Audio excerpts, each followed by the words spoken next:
चिलचिलाती गर्मी के बीच में जम्मू कश्मीर में बिजली संकट गहरा गया है। केंद्र शासित प्रदेश में इन दिनों रोज औसतन करीब 3200 मेगावाट बिजली की मांग है, जबकि इससे आधी बिजली भी नहीं मिल रही है। इसके चलते कई इलाकों में रोज 13 से 15 घंटे तक बिजली कट लग रहे हैं। ग्रामीण इलाकों में हालात ज्यादा खराब है। जम्मू संभाग में 40 डिग्री तापमान के बीच बिजली संकट से बेहाल लोग सड़कों पर उतर रहे हैं। जगह जगह प्रदर्शन हो रहे हैं। जम्मू और कश्मीर दोनों संभागों में खपत के मुकाबले बिजली आपूर्ति आधे से भी कम हो रही है।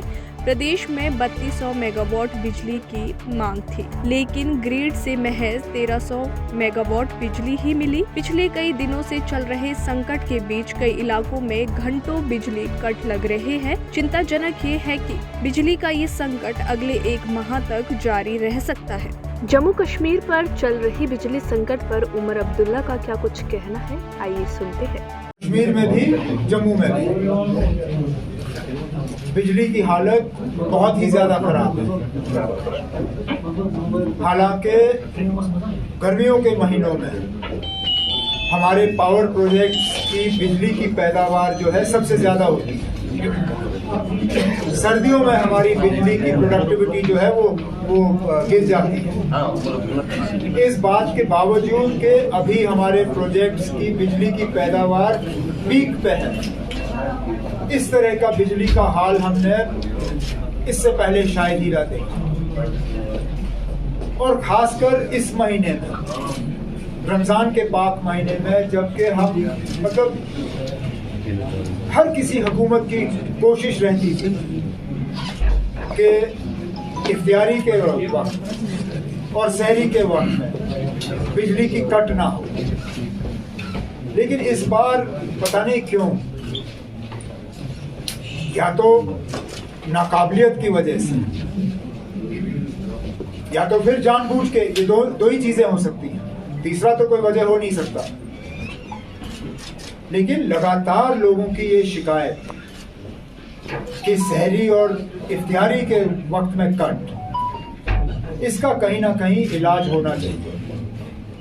अब कहाँ से वो और बिजली लाएंगे, किस तरह लाएंगे, वो हमारा काम नहीं है उनको बताना, लेकिन कम से कम हमारे जज्बातों का एहसास रखते हुए ये कोशिश की जानी चाहिए।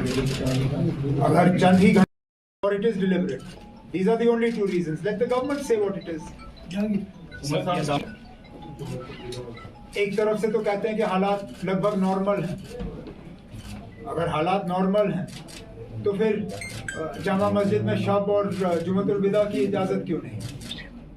प्रधानमंत्री नरेंद्र मोदी गुजरात के सूरत में विश्व पाटीदार समाज की संस्था सरदार धाम द्वारा आयोजित 3 दिवसीय वैश्विक पाटीदार व्यापार सम्मेलन का आज दोपहर 12 बजे वीडियो कॉन्फ्रेंसिंग के जरिए उद्घाटन करेंगे। ये जानकारी प्रधानमंत्री कार्यालय ने गुरुवार को एक बयान में दी। ये शिखर सम्मेलन सूरत में हो रहा है और इसका उद्देश्य युवाओं में उद्यमिता और मूल्य निर्माण को बढ़ावा देना है। पीएमओ के मुताबिक मिशन 2026 के तहत सरदार धाम ये आयोजन कर रहा है और इसके पीछे उसका उद्देश्य पाटीदार समाज का आर्थिक विकास है। प्रत्येक 2 वर्ष में इस सम्मेलन का उद्घाटन होता है। पहले 2 सम्मेलन 2018 और 2020 में गांधीनगर में हुए थे। पीएमओ के मुताबिक इस GPBS 2022 का मुख्य उद्देश्य आत्मनिर्भर समुदाय से आत्मनिर्भर गुजरात और भारत रखा गया है। 29 अप्रैल से लेकर 1 मई तक चलने वाले इस 3 दिवसीय शिखर सम्मेलन में सरकारी औद्योगिक नीति, MSME, स्टार्टअप, नवाचार से संबंधित विभिन्न पहलुओं को शामिल किया गया है। दिल्ली में भीषण गर्मी ने बृहस्पतिवार को अप्रैल माह में नया रिकॉर्ड बना दिया है। लू व तपती गर्मी के बीच पारा 43.5 डिग्री सेल्सियस तक पहुंच गया, जो कि बीते 52 सालों में दूसरी बार सबसे अधिक गर्म रहा। इससे पहले 1969 से 2022 के बीच 18 अप्रैल 2010 को 43.7 डिग्री सेल्सियस पारा पहुंचने का रिकॉर्ड है। विभाग ने येलो अलर्ट की चेतावनी जारी करते हुए अगले 3 से 4 दिनों तक भीषण गर्मी पड़ने की संभावना संभावना जताई है। हालांकि शुक्रवार की शाम को आंधी तूफान आने से गर्मी से हल्की राहत मिल सकती है। मौसम विभाग के मुताबिक बृहस्पतिवार को अधिकतम तापमान सामान्य से 5 अधिक 43.5 व न्यूनतम तापमान सामान्य से 1 कम 23 डिग्री सेल्सियस रहा। दिन भर तेज धूप निकली रही और लू चलने से लोगों का बुरा हाल रहा। बीते 24 घंटे में हवा में नमी का स्तर 16 से 59% रहा। वहीं दिल्ली के बाहरी इलाकों में गंभीर स्तर की लू रिकॉर्ड की गई। महंगाई के मोर्चे पर आम लोगों के लिए आज भी राहत भरी खबर आई है। सरकारी तेल कंपनियों ने बुधवार 29 अप्रैल के लिए पेट्रोल डीजल के दाम जारी कर दिए हैं। तेल कंपनियों ने लगातार 23वें दिन आम लोगों को राहत देते हुए पेट्रोल और डीजल के दाम में कोई बढ़ोतरी नहीं की है। इससे पहले तेल कंपनियों ने 6 अप्रैल को पेट्रोल डीजल की कीमत में 80 पैसे प्रति लीटर की बढ़ोतरी की थी।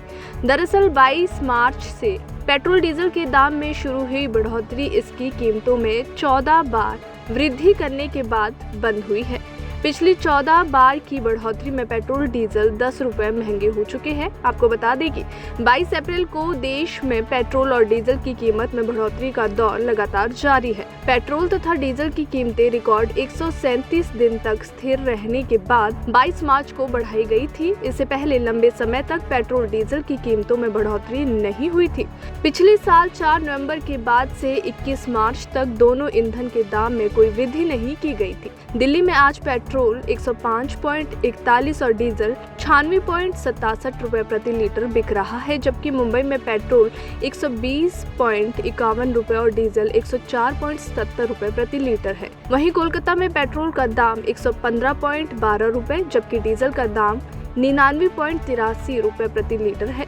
वहीं चेन्नई में भी पेट्रोल 110.85 रुपए प्रति लीटर तो डीजल 100.94 रुपए प्रति लीटर है।